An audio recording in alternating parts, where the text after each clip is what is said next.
যদি আমি কোনো কাজ করি সেটা যাতে সাকসেসফুল হয়, that is the only dream for now. থেকে 25 বছর পরে যখন অন্য একটা জেনারেশন আসবে তখনও যাতে বলে যে হ্যাঁ উনি ভালো অভিনয় করতো। সাকসেস আমি পেয়েছি, it's nothing compare to that, so I am waiting for that kind of a success. মাঝখানে যখন আমি একটা প্যাটার্নের নাটক করছিলাম, অনেকের কাছে তখন মনে হয়েছে যে আমি একই প্যাটার্নের কাজ করছি এবং সবাই আমাকে বলতো যে তোমার কাজ খুব ভালো লাগে, অনেক ফানি, খুব হাসি আসে, ব্লা। তো আমার কাছে খুশি লাগতো, আবার একদিক থেকে মনে হতো যে আচ্ছা তাহলে কি আমাকে সবাই একটা প্যাটার্নেই নিয়ে নিল, আমি কি কখনো সিরিয়াস কাজ করতে পারবো না।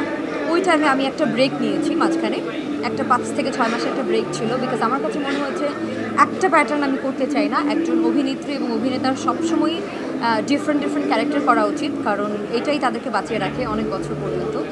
সো এই কারণেই ব্রেকটা নিয়ে এইবার আমি একটু ডিফারেন্ট ক্যারেক্টার এক্সপ্লোর করার ট্রাই করছি, যাতে আমি নিজেকে ডিফারেন্টভাবে দেখতে পারি, প্লাস মানুষও আমাকে অন্যরকমভাবে দেখতে পারে। স্ট্রাগলিং তো অনেক বছরের, অনেকে বলে যে অনেক কম টাইমে তুমি পপুলারিটি পেয়েছো, বাট ব্যাপারটা একদমই এরকম না। নাটক হয়তো আমি শুরু করেছি 4 বছর হয়েছে, বাট আমি মডেলিং করি অনেক বছর থেকে। আমি 2014 থেকে যেহেতু কম্পিটিশন থেকে এসেছি তখন থেকে মডেলিং করি, তারপর নাটকে আসা। সো 14 থেকে এখন 2025, ইটস আ লং টাইম। অনেক হার্ডওয়ার্ক অফকোর্স করেছি, এটার পেছনে অনেক ডেডিকেশন ছিল এবং অনেক মানুষের সাপোর্ট ছিল। সো এই জন্য হয়তো অনেকটা ইজি হয়েছে আমার পথ। So it was a big struggle. আমার কাছে মনে হয় যে এখনও মানে সাকসেস, হ্যাঁ পপুলারিটি পেয়েছি, বাট আমি এরকমভাবে আসলে এই জায়গাটাতে একটা নাম একটা ক্রিয়েট করতে চাই নিজের, যেটা আজকে থেকে 25 বছর পরে যখন অন্য একটা জেনারেশন আসবে তখনও যাতে বলে যে হ্যাঁ উনি ভালো অভিনয় করতো। এরকম একটা জায়গায় নিজেকে আমি দেখতে চাই।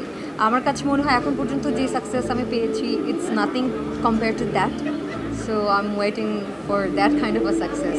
হ্যাঁ, of course I have a plan, but ওটার জন্য আরেকটু সময় নিব এবং ভালো কিছু নিয়ে যাতে প্রেজেন্ট করতে পারি সেটার জন্য তো একটু সময় লাগে।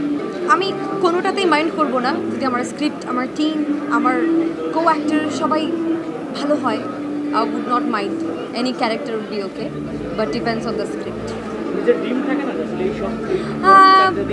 বড় পর্দায় আপাতত একটাই ড্রিম, যে প্রথম যদি আমি কোনো কাজ করি সেটা যাতে সাকসেসফুল হয়, that is the only dream for now. আমার খুব ভালো লাগছে, কারণ আমার কাছে মনে হয় প্রত্যেকটা আর্টিস্ট যখন কোনো অ্যাওয়ার্ড শুটে গিয়ে অ্যাওয়ার্ড পায়, এটা তার জন্য খুব ইন্সপায়ারিং।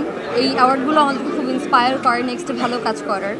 আর আজকের প্রোগ্রামটা নিয়ে যদি বলতে চাই তাহলে ইট ওয়াজ ভেরি গুড প্রোগ্রাম, খুব অর্গানাইজড ছিল। বাট নর্মালি হয় কি অনেক প্রোগ্রামে গেলে মনে হয় অনেকে অনেক আগে চলে যায়, বাট আজকের প্রোগ্রামটা খুবই ভালো ছিল এবং খুবই অর্গানাইজড ছিল। সো সবাই বসে আমরা শোটা এনজয় করি।